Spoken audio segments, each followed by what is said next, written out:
நீங்க சொல்றது பார்த்தா பையன் ரயில தான் விட்டு வந்திருப்பீங்கன்னு தெரியுது. எனக்கும் அப்படித்தாமா தோணுது. ஏன்பா அதுல எவ்வளவு பணம் வச்சிருந்தீங்க? நிறைய பணம் இருந்துச்சுமா. அதோட சில முக்கியமான லெட்டர்களும் டாக்குமெண்ட்ஸும் இருந்தது. ஏப்பா அந்த பையில உங்க பேரு நம்ம வீட்டு அட்ரஸ் இருக்குல்ல? இருக்கு. ஒரு கால் அது யாராவது நல்லவங்க கையில கிடைச்சிருந்தா? யாராவது அயோத்தியன் கையில கிடைச்சிருந்தா? நீங்க ஏப்பா அப்படி நினைக்கிறீங்க? நல்லவங்க கையில கிடைச்சாகவே நம்புவோமே. இன்னைக்கோ நாளைக்கோ அது கண்டிப்பா வந்து சேர்ந்துரும். ஆமா. அஸ்ஸலாமு அலைக்கும். இந்தாங்க உங்க பணப்பை. நீங்க ரயில்ல மறந்து வச்சுட்டு வந்த பை. அட்ரஸ் பார்த்து கொண்டாந்துருக்கேன். ரொம்ப நன்றிங்க. ஏன்பா இது நல்லவங்க கையில கிடைச்சதாகவே நம்புவோம் நான் சொன்னேன்ல. இவரு நல்லவர் தாம்மா. வாங்க சாஹிபு உட்காருங்க. பண்ணிக்கணும். ரொம்ப வேலை இருக்கு. பரவாயில்ல வாங்க. கிருஷ்ணா உட்காருங்க. அம்மா கிருஷ்ணா 3 கப் டீயும் பிஸ்கட்டும் கொண்டு வா. சாரோட பேர் என்னவோ? முகமது. முகமது. சொந்த ஊரு? பங்கனப்பள்ளி. பங்கனப்பள்ளி. ஓஹோ. முகமது என்ன மிஸ்டர் முகமது சாப்பிடுங்க. நன்றி. அப்பா என்னம்மா என்ன? இந்த பத்திரிகை பாருங்களேன்.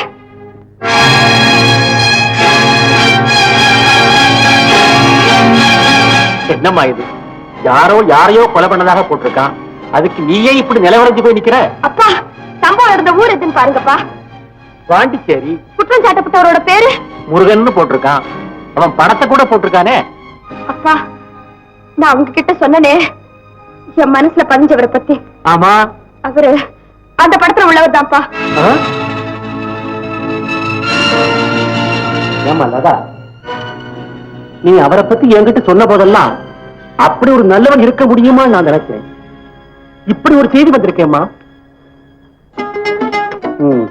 இந்த உலகத்துல யார நம்புறது? அப்பா அவர் அப்படி செய்திருக்கவே மாட்டாருப்பா. செய்யாதவன் தலைமறைவா போக வேண்டிய அவசியம் என்ன?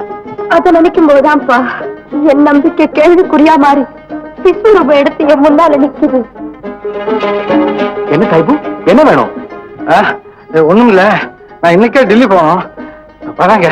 இன்னைக்கு நீங்க டெல்லிக்கு போக இனிமே ரயில் கிடையாது. காலையில தான் போகணும். வந்தது வந்தீங்க. இன்னைக்கு எங்களோட சாப்பிட்டுட்டு ராத்திரி நிம்மதியா தூங்கிட்டு காலையில கரகரப்பா புறப்படுங்களேன். என்ன மன்னிச்சிருங்க. இந்த பாருங்க நீங்க எங்க ஆசைய பூர்த்தி செய்வீங்கன்னு நம்புறோம்.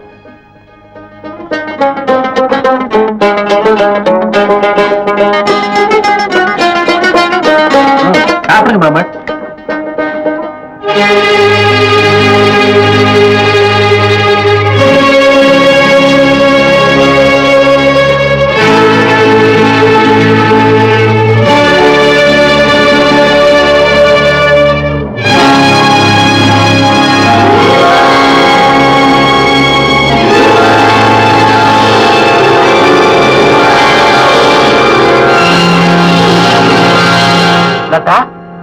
என்னம்மா என்ன?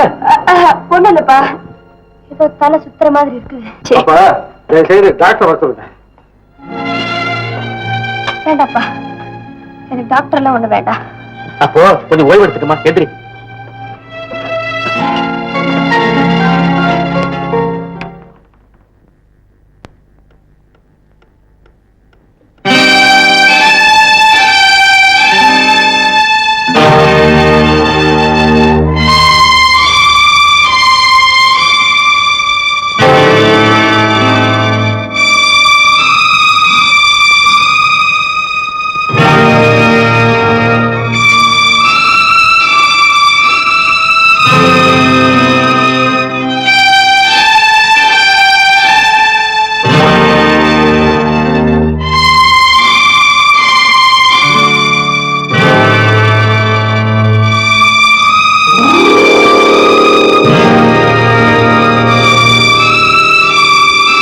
லதா.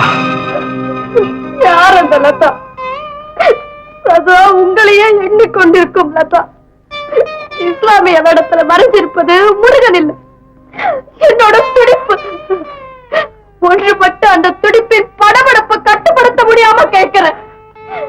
நான் கேட்க போறது கடுமையான கேள்விதான். அதனாலதான் என் கண்ணீரை தூது விட்டு கேட்கிறேன். சொல்லுங்க, அந்த கொலை செஞ்சது, அந்த கொலையை செஞ்சது நீங்களா?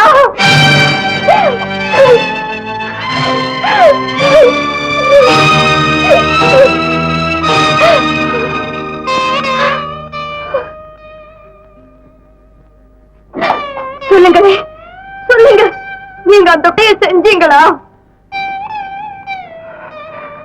ஆமா. ஐயோ, அந்த கொலையை செஞ்சது நீங்களா? சொல்லுங்க, சொல்லுங்க. எங்க போறீங்க? போலீஸ் குற்றத்தை ஒப்புக்கொள்ள. எந்த குற்றத்தை? கொலை குற்றம். நீயே என்ன கொலை செய்தீங்களா கேட்ட பிறகு நான் தான் கொலையான சொல்றது என்ன தப்பு? என்னங்க, நான் உங்களை புரிஞ்சுக்காம போகலாம். ஐயோ, நீங்க என்ன புரிஞ்சுக்காம போயிட்டீங்களே. நான் கேட்ட கேள்வி நம்பிக்கையின் அடிப்படையில தான். அது நீங்க கொலை செஞ்சிருப்பீங்கன்னு இல்ல, செய்திருக்க முடியாதேங்கிறதாங்க. வலது கை செய்யற தர்மம் இடது கைக்கு தெரியாம போகலாம், ஆனா இதயத்து கூட வாங்க தெரியாம போயிடும்.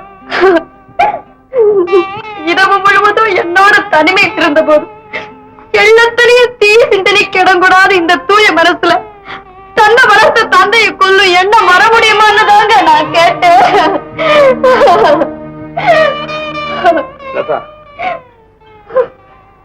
சட்டத்தின் நுணுக்கத்தை புரிந்து கொண்ட நீதிபதி எனக்கு கடும் தண்டனை விதிச்சிருந்தா கூட நான் கலங்கி இருக்க மாட்டேன். ஆனா என் சரித்திரத்தின் நுணுக்கத்தை புரிந்து கொண்ட நீ என்ன கொலகாலம் நம்பி கேட்டியே ஒரு கேள்வி. லதா, நான் எப்படி கலங்காம இருக்க முடியும்? ஐயோ ஐயோ, நான் கேட்டதுக்கு அர்த்தம் அது இல்லையே. வேற எது? சரி விடுங்க, நீங்க கொலகாரன்னு நான் நம்புறதாகத்தானே நீங்க நம்புறீங்க? ஆமா. அப்ப சரி, நீங்க நம்புறது சத்தியமா இருந்தா போலீஸ் ஸ்டேஷனுக்கு நீங்க போக வேண்டாம். நானே போய் நீங்க தான் கொலைகாரன் இப்பவே சொல்லிட்டு வர. நீயே போகணும். எனக்கு அதை தவிர வேற தண்டனையே கிடையாதுங்க. உனக்கே தண்டனை? என் கருத்தை உங்களுக்கு புரிய வைக்க முடியாம உங்களை கலங்க விட்ட குற்றத்துக்கு உங்களையே இயக்கிறத தவிர எனக்கு வேற தண்டனையே கிடையாதுங்க. தண்டனையே கிடையாது. லதா, இப்ப நான் உண்மையை சொல்றேன். நான் கொலைகாரன் தான், சத்தியமா சொல்றேன். நான் அவரை கொலை செய்யல. லதா, இப்ப உன்னதாமா நான் கொலை செய்தேன். நீங்க என்ன சொல்றீங்க? லதா, என்ன பொறுத்த வரையில உன்னை கலங்க வச்சதே நான் கொலையாத்தான் நினைக்கிறேன். லதா, லதா,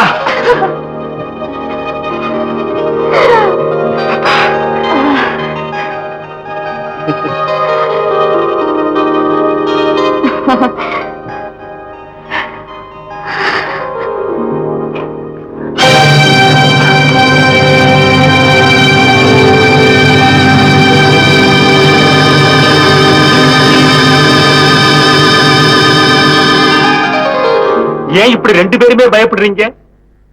லதா, என்னுடைய பயமெல்லாம் நீங்கி நான் தெளிவும் திருப்தி அடைஞ்சிருக்கிற இந்த நேரத்துல நீங்க இப்படி திருதிருன்னு முழிக்க வேண்டிய அவசியம் என்ன? அப்பா, உங்க மனசுல என்ன இருக்குன்னு என்னால புரிஞ்சுக்கவே முடியலையே. லதா, இப்ப புரிய வைக்க வேண்டியது உனக்கு இல்லம்மா, முருகனுக்குத்தான். மிஸ்டர் முருகன், லதா உங்களை பத்தியும் உங்களுடைய குணங்களை பத்தியும் நீங்க ரெண்டு பேரும் உயிருக்குறா நேசிக்கிறத பத்தியும் என்கிட்ட விவரமா எடுத்து சொன்னான். அந்த நேரத்துல நான் ஏதேதோ மேலிடந்த வாரியா ஒப்புக்கொண்டு சிரிக்கிற தவிர உள்ளூர ரொம்ப பயந்தேன். காரணம் என்னன்னா, என் பொண்ணு ஆசைப்பட்டவனுடைய உருவம் எப்படி இருக்குமோன்னு நான் நினைக்கல. அவன் உள்ளம் எப்படிப்பட்டதோடு தான் நினைச்சேன். அவன் படித்தவனாங்கிறத பத்தி நான் யோசிக்கல, நல்ல பண்புள்ளவனாங்கிறத பத்தி தான் நினைச்சேன். அவனுக்கு கடவுள் பக்தி இருக்குமான்னு நான் கவலைப்படல, ஆனா கருண உணர்ச்சி இருக்குமான்னு தான் கவலைப்பட்டேன். இத்தனைக்கும் பதில் இப்போ நீங்க ரெண்டு பேரும் பேசுறதை கேட்டப்போ கிடைச்சி போச்சு. தன்னுடைய காதலியை கண்கலங்க விடுறதையே படுகொலையாக நினைக்கிற கருண உள்ளம் படைத்தவன் தனக்கு வாழ்வும் வளமும் கொடுத்த வளர்ப்பு தந்தையை கொலை செய்திருப்பான்னு நினைக்கிறது இருக்கே, அது கொலையை விட கொடுமையானதம்மா. இது போதுங்க. புண்பட்டு புண்பட்டு ரத்தம் வத்தி போன இந்த இதயத்துல உங்க வார்த்தையினால புது ரத்தமே ஊற ஆரம்பிச்சிருச்சு. முருகன், நீங்க நிரபராதி. நான் நினைக்கிறத வார்த்தையால சொல்றதை விட செயலால காட்டிட்டா எல்லாருக்கும் திருப்தியாக இருக்கும் இல்லையா? எப்படி? என் மகளை உடனடியா உங்களுக்கு கல்யாணம் செய்து கொடுக்க விரும்புறேன். இந்த நிலைமைதான். என்ன நிலைமை?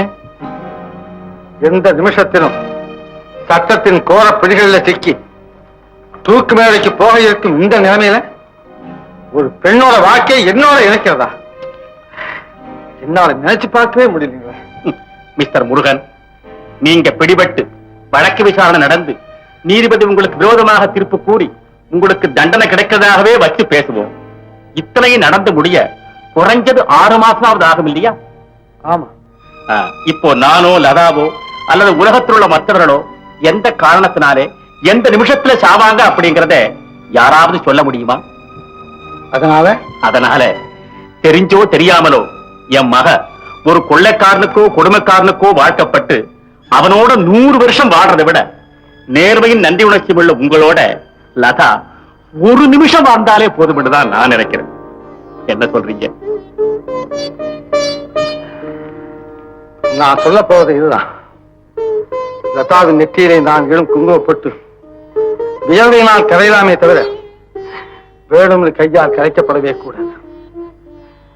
அவள் தலையில் நான் சூட்டும் மலர் அதன் வாழ்வு முடிந்து மண்ணிலே உதறலாமே தவிர லதாவின் மங்கள வாழ்வு முடிந்து அது அகற்றப்படவே கூடாது. நான் லதாவின் கழுத்தில் கட்டின தாலியை பார்த்து பார்த்து நான் ஆனந்தப்பட்டுக் கொண்டிருக்கிற நேரத்தில் எல்லாம் என் கழுத்துக்கு வரப்போற தூக்கு கயிறு நினைச்சு நினைச்சு லதா கங்கு வாங்க கூடாது. முடிவா சொல்றேன், லதா செயற்கையாக விதவை ஆக்கப்படவே கூடாது. மிஸ்டர் முருகன், மனிதனுக்கு இதயத்தை தெய்வம் தான் படைச்சது. ஆனா உங்களுக்கோ உங்களுடைய இதயமே தெய்வீகமாக இருக்கு. நான் சொல்றேன், உங்களுக்கு செயற்கையான மரணம் வராதுங்கிறது மட்டுமல்ல, இயற்கையான மரணம் கூட உங்க எதிரில் வர கொஞ்சம் தயங்கத்தான் செய்யும். சரி, சட்டப்படி நீங்க என்னைக்கு நிரபராதின்னு வெளியே வர்றீங்களோ அன்னைக்கே உங்களுக்கும் லதாவுக்கும் திருமணம். சரிதானா? சத்தியமா சொல்றேன், நான் நிரபராதியின் தீர்ப்பு கூறப்பட்ட அந்த நிமிஷமே எனக்கு லதாவுக்கும் திருமணம். ஆனா அந்த நாள் வர வரையிலும் என்னது அந்த நாள்னு ஏன் அவ்வளவு தூரம் நீட்டி சொல்றீங்க? அந்த நாள் அருகாமையிலேயே இருக்கு. அதுக்குண்டான வழியும் நம்ம கையிலேயே இருக்கு. என்ன சொல்றீங்க? சட்டத்தின் அசரப்பிடியில சிக்கிக் கொண்டிருக்கிற நீங்க அதே சட்டத்தை கையாளும் போலீஸ் அதிகாரியாக வந்துட்டா உண்மை குற்றவாளியை நீங்களே எளிதா கண்டுபிடிச்சிட முடியுமே. அது எப்படிப்பா முடியும்? முடியுமா? முடியும். முருகனையே ஒரு போலீஸ் அதிகாரியாக ஆக்க வேண்டிய ஏற்பாடுகளை நானே செய்ய போறேன்.